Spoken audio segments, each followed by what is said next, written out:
Guys अगर बात 2x में लेक्चर लेने की हो तो उसमें सबसे पहला नाम आता है नीट एस्पिरेंट्स का।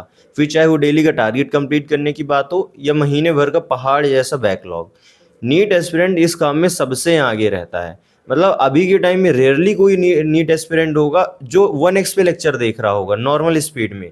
और 2x की इस कदर आदत लग गई है नीट एस्पिरेंट्स को कि आसपास अगर कोई नॉर्मल स्पीड में बात कर रहा हो ना, नॉर्मल पेस में, तो उसे लगे कितने स्लो बात कर रहा है। गाइज ये मेरे साथ भी हुआ है। मतलब अभी नीट के जस्ट पहले काफी सारे लेक्चर्स ऐसे होते थे जो मतलब पूरे लेक्चर ही 2x में देखे जाते थे, चाहे वो रिवीजन के लिए हो या लेट सपोज कोई भी टॉपिक पढ़ रहा हूँ, है ना। तो ऐसा होता था ना कि जैसे मैं पार्शियल ड्रॉप लिया था तो मैं कॉलेज भी जाता था। तो कॉलेज में एक टीचर हैं जो मतलब बहुत नॉर्मल से पेस में बात करते हैं। उनके नॉर्मल से पेस में ना मतलब ऐसा लगता था यार इनको कोई ना 2x में प्ले कर दे। वो 1 मिनट पहले क्या बोले हैं और 1 मिनट बाद क्या बोले वो बात ही नहीं कनेक्ट कर पाता था, मैं भूल जाता था। और ये सिर्फ मेरे साथ नहीं हो रहा था, और भी बाकी जितने नीट एस्पिरेंट्स थे ना उनके साथ भी हो रहा था ये चीज़। मतलब इतने ज़्यादा हैबिचुअल हो चुके हैं हम ये 2x में। इवन अब तो टीचर्स को भी पता है कि अब ना मतलब नॉर्मल पेस में तो हम पढ़ा देंगे बट बच्चे 2x पर ही देखेंगे लेक्चर। इवन टीचर्स रिकमेंड भी करते हैं यार जब मतलब डेली का टारगेट ना कंप्लीट हो, लेक्चर बहुत ज़्यादा टाइम ले रहा हो, 2x में चला लो। इवन अब तो हमारे दिमाग को भी समझ में आ चुका है कि ये बंदा 2x में ही प्ले करेगा लेक्चर, तो इतने में समझ आ जाए तो समझ लो, नहीं तो स्किप कर दो टॉपिक। बट चीज़ें यहीं ख़त्म नहीं हो जाती हैं। बट मजाक से हट के सोचे ना तो लॉन्ग टर्म में इसका बहुत ज़्यादा नुकसान होता है। मेनली ये वाला वीडियो मैं इसीलिए बना रहा हूँ, मुझे लगता है ये एक टॉपिक है ना जो मतलब नहीं रेस किया जाता है लोगों द्वारा। सबको बहुत ज़्यादा नॉर्मल लगता है, but believe me long term preparation में बहुत ज़्यादा इसके नुकसान है। जस्ट सपोज कोई भी टीचर अपना एक अच्छा खासा टॉपिक स्टार्ट किए है ना, लेट सपोज वीसीएम स्टार्ट किए हैं, एंड फिजिक्स में वीसीएम काफ़ी ज़्यादा इंपॉर्टेंट टॉपिक है। अब एक यहाँ नॉर्मल बच्चे की आदत रहेगी ना उस लेक्चर को भी 2x में देखने की। बट इधर क्या होता है ना, ये कॉन्सेप्चुअल टॉपिक है एंड इधर इतने सारे कॉन्सेप्ट्स आ जाते हैं, इतनी सारी चीज़ें सीखने को आ जाती है। एंड वही लेक्चर जो नॉर्मल पेस में भी शायद रुक रुक के पढ़ना चाहिए, बच्चा वही 2x में देखता है एंड बिना रुके देखता है। उसको लगता है नोट्स तो यार बाद में बना लिए जाएंगे, पहले जल्दी से लेक्चर खत्म कर दो। क्योंकि मतलब आदत बन चुकी है ना यार लेक्चर को एक बोझ समझने की। ऐसा लगता है लेक्चर खत्म हो गया मतलब सर से ना एक मतलब बोझ ही कम हो गया है। तो जैसे ही वो ये सब किया उसके दिमाग को टाइम ही नहीं मिलता है कॉन्सेप्ट समझने का। मतलब वो एक देखना कोई बड़ी बात नहीं होती यार, लेक्चर तो सब देख सकते हैं, बट दिमाग को चाहिए होता है टाइम प्रोसेस करने का, जो टाइम नहीं मिल पाता है। फिर एक टाइम के बाद क्या होता है ना, दिमाग की हैबिट बन जाती है। आपको ऐसा लगेगा ठीक है यार ये टॉपिक तो हमें समझ आ गया, 2x में भी ये भी समझ आ गया, बट वो एक्चुअल में समझ नहीं आता है। फिर थोड़े टाइम बाद क्या होता है ना, जब हम देखते हैं वो टॉपिक तो हमको याद नहीं होती चीज़ें, उसके क्वेश्चंस देखते हैं, अगर क्वेश्चन कॉन्सेप्चुअल हैं तो वो नहीं बनता है। और ये सेम चीज़ें मेरे साथ भी बहुत ज़्यादा हुई हैं। मतलब ऐसा लगता है ठीक है यार मतलब क्वेश्चन प्रैक्टिस नहीं किए इसीलिए नहीं बन रहा होगा, बट अकेले क्वेश्चन प्रैक्टिस भी रिस्पॉन्सिबल नहीं है इसके लिए। लेक्चर प्रिपरेशन का बहुत बड़ा पार्ट होता है एंड वहीं ये सारी चीज़ें फेस करनी पड़ जाती हैं नीट एस्पिरेंट्स को। जब थोड़े टाइम बाद ऐसा आपने नोटिस किया होगा कि आपको वन शॉट की ज़रूरत पड़ रही है चैप्टर को रिवाइज करने के लिए, जबकि चैप्टर आपने अच्छे से लिया था, उसके नोट्स बनाए थे, क्लास वाले क्वेश्चंस भी किए थे, तब आपसे बन रहे थे क्लास वाले क्वेश्चंस। तो आपको लगता है यार जब क्लास वाले क्वेश्चंस बन गए तो मतलब भूलेगा तो नहीं चैप्टर, बट वो भूल जाता है। वो इसलिए भूल जाता है क्योंकि लॉन्ग टर्म मेमोरी में वो सेट ही नहीं होगा। सेट क्यों नहीं होगा? क्योंकि आपके दिमाग को प्रोसेस का टाइम ही नहीं मिला है। एंड ये सारी चीज़ें सिर्फ फिजिक्स एंड केमिस्ट्री तक लिमिटेड नहीं है। मैं आपको बताऊं बायो में भी आप ना कोई भी अगर चैप्टर पढ़ा हो है ना, तो उसका कॉन्सेप्चुअल वाला पार्ट उठाना एनसीईआरटी से एंड कोशिश करना खुद को समझाने की बिना रिवाइज किए। बिलीव मी एक बार में वो बन जाए वो बहुत बड़ी बात है। नहीं बनेगा आपसे, मोस्ट ऑफ द लोग आप ये करके देखना, नहीं बनेगा आपसे वो कोई भी कॉन्सेप्ट। अगर एक अच्छा कॉन्सेप्ट हुआ तो बिना रिवाइज किए हुए, जबकि कॉन्सेप्चुअल चीज़ें ऐसी होती हैं कि आपको रिवाइज करने की जरूरत नहीं पड़ेगी। एटलीस्ट आप समझा तो दोगे ही ना, अगर आपने अच्छे से पढ़ा है, टाइम दे के पढ़ा है तो। क्योंकि चीज़ें उस हिसाब से सेट ही नहीं हो पाई। जब आपने 2x में लेक्चर लिया तो दिमाग में उस हिसाब से चीज़ें नहीं सेट हो पाई आपके, और दिमाग प्रोसेस नहीं कर पाया। एक होता है ना यार, आप अपने दिमाग को टाइम दोगे तो जो आप इन्फॉर्मेशन गैदर कर रहे हो, जो आप इन्फॉर्मेशन दिमाग को दे रहे हो, उसको प्रोसेस करेगा और उसके बारे में और चीज़ें सोचेगा। बहुत छोटे छोटे स्टेप्स होते हैं, है ना, कि पहले आप कोई टॉपिक पढ़ रहे हो, फिर उसको उसके बारे में सोच रहे हो, फिर समझ रहे हो, है ना, तब जाके फिर आपको लगता है कि ठीक है समझ गए हैं आप। नहीं समझे तो फिर से रिपीट कर लेंगे, बट ये सब स्किप हो जाता है 2x लेक्चर में। अभी जैसे मैं किसी नीट एस्पिरेंट से मिलता हूँ ना, तो उससे मैं पूछता हूँ यार, तो वो बहुत अच्छे से बताता है यार 2x में सब कंप्लीट हो जाता है भैया, ये भी हो जाता है वो भी हो जाता है। तो मैं उसको एडवाइस करता हूँ यार कोशिश करो, आदत मत डालो 2x की।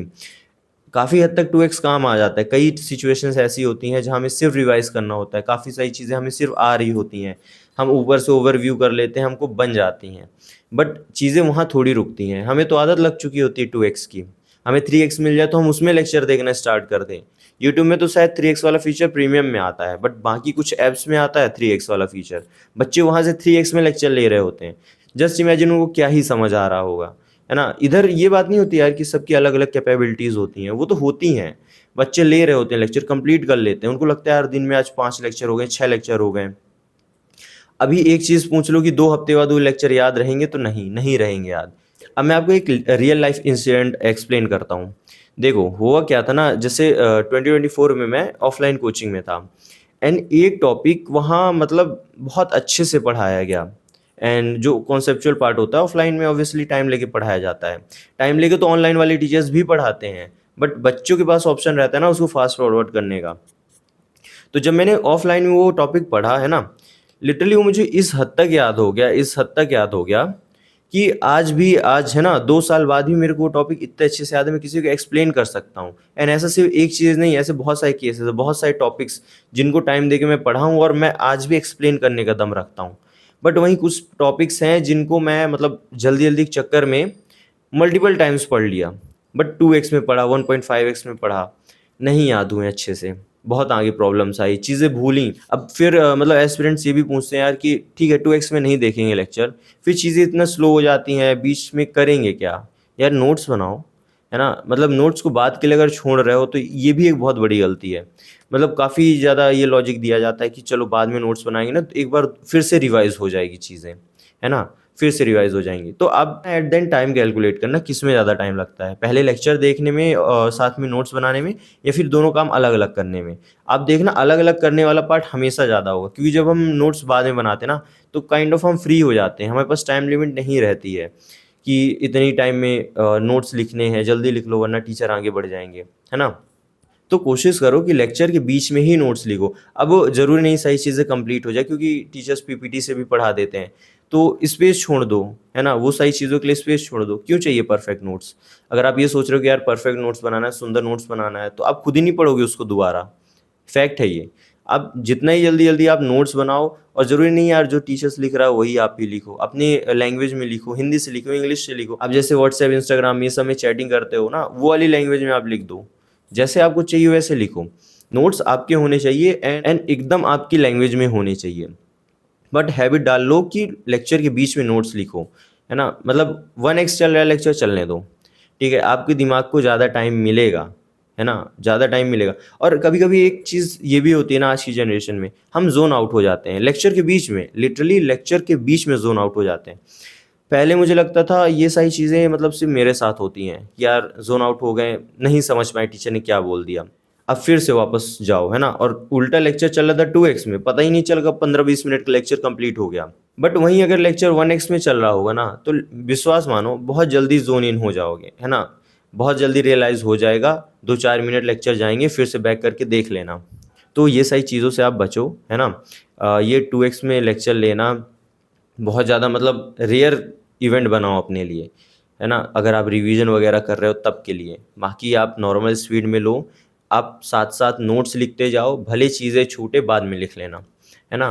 साथ-साथ नोट्स लिखोगे दिमाग ज़्यादा अच्छे से चलेगा, बेटर वे में वर्क करेगा और बीच-बीच हैबिट डाला करो यार कोई मुश्किल टॉपिक है खुद को समझाया करो, है ना? मतलब ये तो बहुत पुरानी चीज़ है, आपको पता होगी स्टिल मैं बता रहा हूँ, खुद को समझाया करो, बहुत अच्छा तरीका है समझने का। बाकी अभी मैं सोच रहा हूँ एक टेस्ट सीरीज़ पे वीडियो लेके आऊँ, है ना? ऑफ़लाइन, ऑनलाइन सब कुछ डिस्कस करने वाले हैं और कौन-सी जेनुइनली अच्छी टेस्ट सीरीज़ होती हैं क्योंकि अभी के टाइम में मार्केट में बहुत सारी टेस्ट सीरीज़ हैं, है ना? तो मैं सोच रहा हूँ एक अनबायस्ड टेस्ट सीरीज़ पे वीडियो लाने का। अगर आपको ये चाहिए तो आप कमेंट ज़रूर कर दीजिएगा। बाकी आज की वीडियो के लिए अपन इतना ही रखते हैं। Thank you.